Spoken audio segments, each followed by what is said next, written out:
నాయకత్వం ఈ ఘటనను తీవ్రంగా ఖండిస్తూ ఈ అంబేద్కర్ సెంటర్లో మనం నిరసన కార్యక్రమం చేస్తున్నాం. నిన్న జరిగినటువంటి దాడి ఇది తీన్మార్ మల్లన్న గారి మీద జరిగిన దాడి కాదు. ఇది ఈ రాష్ట్రంలో ఉన్నటువంటి దళిత నాయకత్వం మీద ఆ కులాల మీద జరిగిన దాడిగా ఖమ్మం జిల్లా నుంచి ప్రకటిస్తున్నాం. ఇది అమానుషంగా ప్రకటిస్తున్నాం.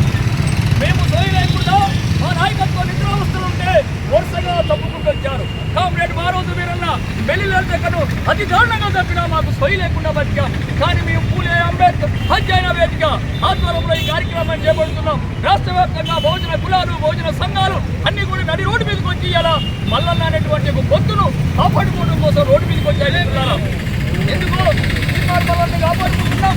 మేము తీన్మార్ మల్లన్న వ్యక్తిని కాపాడుకోవలేదు. ఆయన ప్రశ్నించే మా హక్కుల కోసం ప్రశ్నిస్తున్నాడు. బీసీ యొక్క రాజ్యం కోసం ప్రశ్నిస్తున్నాడు. వేల సంవత్సరాల మంచి ఎస్సీ ఎస్టీ బీసీలు ఏ పేదరికాన్ని అనుభవించామో ఏ అవమానాన్ని అనుభవించామో వాటికి వ్యతిరేకంగా ఈ తెలంగాణ రాష్ట్ర గడ్డ మీద ఆయా నాయకులు పనిచేస్తే మీరు చంపేశారు. అప్పుడు మీ సైనికులు ఉన్నాం. ఇక మాకు జ్ఞానం వచ్చింది. అంబేద్కర్ యుగం ప్రారంభమైంది. పూలే యుగం ప్రారంభమైంది.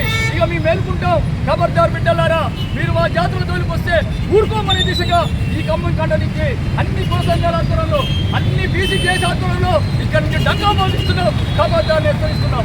కలగుంట కవిత గారికి ఈ వేదిక నుంచి హెచ్చరిక జారీ చేస్తున్నాం.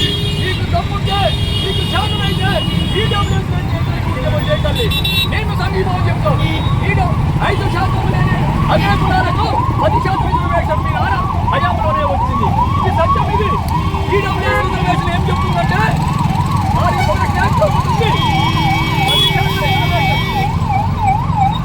ఆయా రాష్ట్రాలకు అనుకూలంగా అటువంటి పేదలు లెక్కించే రిజర్వేషన్ ఇవ్వమని చెప్పింది. కానీ మీ అయ్యా 1% లేని అగ్ర కులాలకు 10% రిజర్వేషన్ ఇచ్చిన మాట నిజం కదా కవిత గారు? దాని పట్ల మీరు ఎమ్మెల్సీగా ఎమ్మెల్యేగా ఉన్నప్పుడు ఎందుకు మాట్లాడలేదు? ఎందుకు ఇలా మీరు బహుజన రాజ్యం అంటున్నారు? ఆ సోయి తెలవకుండా ఇక్కడ మేము లేము. దీని వెనుక ఒక డ్రామా జరిగింది.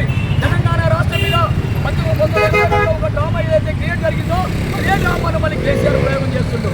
82 ఒక డ్రామా ఏంటంటే 5% లేని కమ్మలు ఆంధ్రాలోని ఖమ్మంలో ఉన్నటువంటి కమ్మలు ఈ దేశంలో ఉమ్మడి ఆంధ్రప్రదేశ్ చేయాలనుకున్నారు. అరే ఎట్లా వెళ్ళాలి? ఎట్ల రాజ్యం నుంచి కమ్మలకు ఎట్లా కన్వర్ట్ కావాలని ఒక ప్రయోగం చేశారు. ఆ రోజుల్లో ప్రయోగం చేసి 2 రాష్ట్రాల్లో నామమాత్రం ఉన్న కమ్మలు ఉమ్మడి ఆంధ్రప్రదేశ్ ఎట్లా కైవసం చేస్తున్నారు అది మనకు తెలుసు. బీసీలు ఎక్కువ ఉన్నారు కాబట్టి బీసీల పార్టీగా తెలుగుదేశాన్ని కన్వర్ట్ చేసి ఒక నాటకాలు వేసి ఎన్టీ రామారావు తీసుకొచ్చి రాజ్యాన్ని అనుభవించిన సంగతి మా కళ్ళ ముందే ఉంది. అదే మళ్ళీ మీరు అయ్యే ప్రయోగం చేస్తుండ్రు. కేసీఆర్ అదే డ్రామా చేస్తుండ్రు. తెలంగాణ ఉద్యమం అయిపోయింది. ఇక బీసీలంతా ఐక్యమై బీసీ రాజ్యం కోసం పనిచేస్తున్నారు కాబట్టి కేసీఆర్కి పొగం లేదు ఈ తెలంగాణ సమయం తిరగడానికి. కాబట్టి బిడ్డను ఒక ప్రయోగంగా మార్చాడు. బిడ్డని భోజన రాజ్యం అని చెప్పి డ్రామా చేయి తల్లి నువ్వు గల్లి గల్లి తిరుగు, మొత్తం నీటి సంపాదతోటి నీటి చట్టాలతో తిరుగు తల్లి. బీసీలు అమాయకులు నీకు ఓట్లేస్తారు. నువ్వు ఒక పార్లమెంట్ తర్వాతకి అధికారం చేస్తున్నావు. దాని వెనక నేను ఉంటా. బీసీలకు చిన్న చిన్న పదవి ఇచ్చి నువ్వు ముఖ్యమంత్రి పదవి ఇచ్చిన ఒక డ్రామా ఈ తెలంగాణ గడ్డ మీద కేసీఆర్ బిడ్డ రూపంలో చేస్తుండు. బీసీలే మా బైకులం కాదు. మేము మాకు తెలుసు మా విముక్తి మేము సాధించుకుంటాం. మా రాజ్యం కోసం మేమే పనిచేస్తాం. ఇలా మేము అమాయకత్వంలో లేము. ఖచ్చితంగా తెలంగాణ గడ్డ మీద భోజన రాజ్యం 2019 దించబోతుంది. ఎవరి దగ్గర మేము చర్చలో ఉంటాం. కాస్త ఇంత కాంగ్రెస్ ప్రభుత్వం రాహుల్ గాంధీ ఈ బీసీల రాజ్యం తీసుకొస్తామంటున్నారు, అప్పులిస్తామంటున్నారు. ఆయన మాట కూడా వింటున్నారు మా బిడ్డలు. అది కినగా కూడా 42% రిజర్వేషన్ కినగా ఈ స్థానిక సంస్థలో ఎన్నికలు జరగకపోతే ఇదే జెడ్పీ సెక్టర్లో కూడా ఆ కాంగ్రెస్ మీద నిరసన చేస్తాం. ఈ 42% రిజర్వేషన్ వచ్చేదాకా మా పోరాటం ఉంటుంది. మా బిడ్డల మీద దాడు జరిగితే మేము కాపాడుకుంటాం.